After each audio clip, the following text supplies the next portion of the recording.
Ben, je vais t'expliquer ce qui s'est passé à une soirée parce que personne ne l'a vu. On fait la deuxième soirée à la villa, donc Carla organise la soirée Gatsby, tout ça. Et là, en fait, j'ai la même chose que la veille, mais en pire. C'est-à-dire que j'ai une espèce de truc là qui me prend, allez, je sors, va dans la chambre. Je monte dans la chambre, je te Un jure, blocage? un blocage, mais vraiment oppressé. J'en pouvais plus. C'est pas possible. Pourquoi je suis là et ça marche pas? Pourquoi je. Il y a rien. Bon, il y a eu le fait qu'aussi avec Océane, ça soit fini de suite, donc une porte en moins. Ouais, parce que tu l'avais dit en plus dans ton profil que Bien sûr, physiquement, Océane, c'était la bien candidate qui te sûr. plaisait le plus. Avec Maëva aussi. Oui, psychologiquement, tu avais dit Ouais, Maëva. exact. Mais déjà, j'ai pas eu de chance sur la ligne de départ. J'ai que des filles en couple quasiment. C'est vrai qu'on est trois nouveaux sur presque. Il y avait Jessica, Carla, Océane, trois mecs, t'imagines? Et les deux nouvelles. Ça a été très compliqué par rapport à ça, d'avoir une relation ou d'avoir un feeling. Moi, le feeling avec Océane, je l'ai eu, mais amical. Avec Marine, pareil, je l'ai eu, mais c'était amical. Il n'y avait pas eu plus.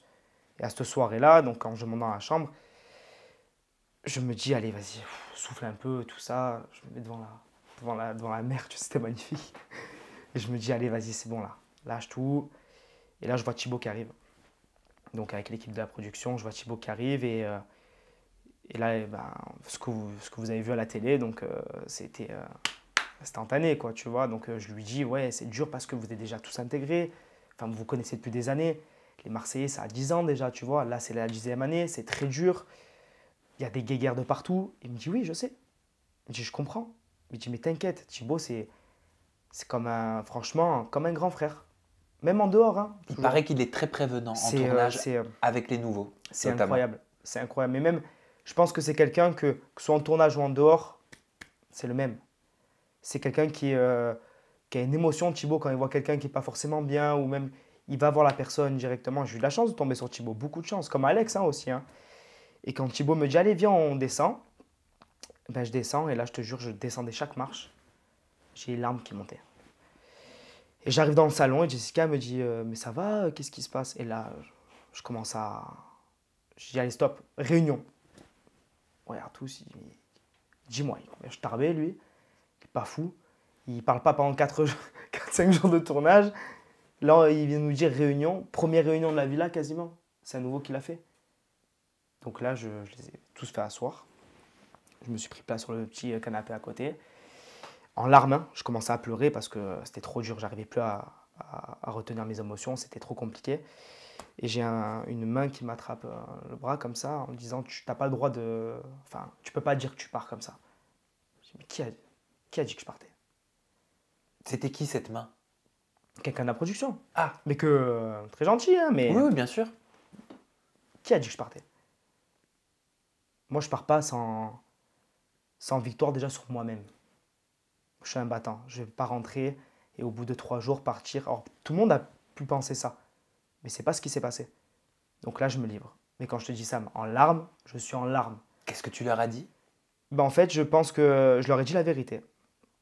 Qu'il y a 1 an en arrière, j'étais devant ma télé, en train de regarder pendant le premier confinement. C'était les Marseillais aux Caraïbes. On faisait rien, on regardait ça à la télé. J'ai commencé les réseaux sociaux après. Et 9 mois après, je suis là avec vous. Ça a été un choc. Un choc. Mais en fait, j'ai eu le contre-coup sur le tournage. Ça, mon petit frère, je vais t'en parler plus tard. J'ai tout eu d'un coup, trop d'émotions. J'ai expliqué ma vie aussi, d'où je venais, tout ce que j'avais traversé. Mais surtout qu'ils comprennent que j'étais leur petit frère, quoi. Que j'étais pas Mal intentionné. mal intentionné ou allez, tiens-toi, je vais te faire du mal ou quoi. Si on me faisait du mal, j'attaque. Je me défends. Tu penses qu'il y avait de la méfiance envers toi? Peut-être un petit peu. Peut-être. Peut-être dire, attends, lui il arrive, il est nouveau, tout ça. 1,20 m les bras levés, tout ça, il est un peu différent. Peut-être que. Je peux comprendre. Mais il y a une part d'égoïsme. C'est normal. C'est normal. Tu sais, ils ont pris ce programme il y a 10 ans et ça a explosé d'un coup. Je peux comprendre que au bout de 10 ans, tu tiens à ta place. Tu as envie d'y rester parce que tu t'es battu pour ce programme. Mais c'est complètement logique. C'est complètement logique. Mais c'est pas vraiment de la méfiance, mais c'était Ouais, c'était de la méfiance, c'était surtout de l'observation, encore une fois. Dire, qu'est-ce qu'il fait Mais en fait, attends, là, on se trompe totalement, là, peut-être. Là, c'est un mec, là, il est en train de nous tuer. Et vraiment, quand je parle, je leur explique, ça dure peut-être 10 minutes, un quart d'heure. Ils sont tous la mâchoire qui touche le sol. Pourquoi on l'a pas vu? Je sais pas. Tu sais, moi, après, je pars d'un principe. Sur un tournage, il y a des choses qui se montent, des choses qui se montent pas. J'en veux pas à la production de ne pas l'avoir mis. J'en voudrais pas si demain ça passe, mais c'est le jeu. C'est comme ça, quand tu pars sur un tournage, il faut être joueur aussi. Tu sais très bien qu'il y a peut-être 40 caméras autour de toi, mais tu n'as pas une caméra qui est fixée sur toi H24. Oui, tu l'as, mais on ne peut pas passer tous tes moments aussi. Je peux le comprendre, mais...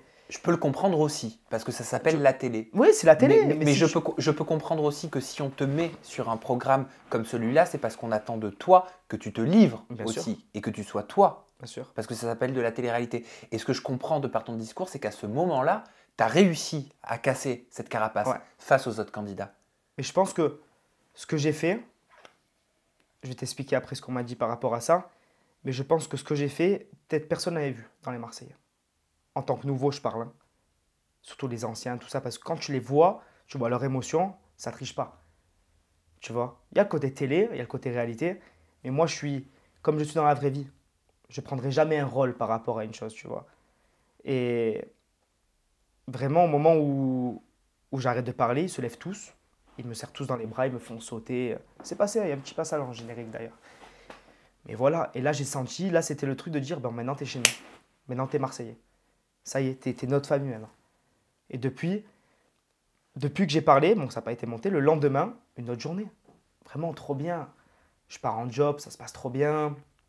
Tout le monde vient un peu me parler, ça va, putain, hier soir, Paga qui vient me voir, il me dit, toi je t'aime, ça dans ses bras comme ça. Il me dit, Ça les a touchés. ça les a touchés. Mais c'était pas encore du cinéma, c'était vraiment un surplus. Mais en fait, c'est complètement logique. Tu prends quelqu'un qui a jamais fait de télé, qui arrive, bah, qui vous regarde, qui vous connaît, parce que j'ai grandi aussi avec les Marseillais, hein, j'avais que 25. Hein. Et Djihad, c'était une fierté, tu vois, et c'est trop d'émotions d'un coup.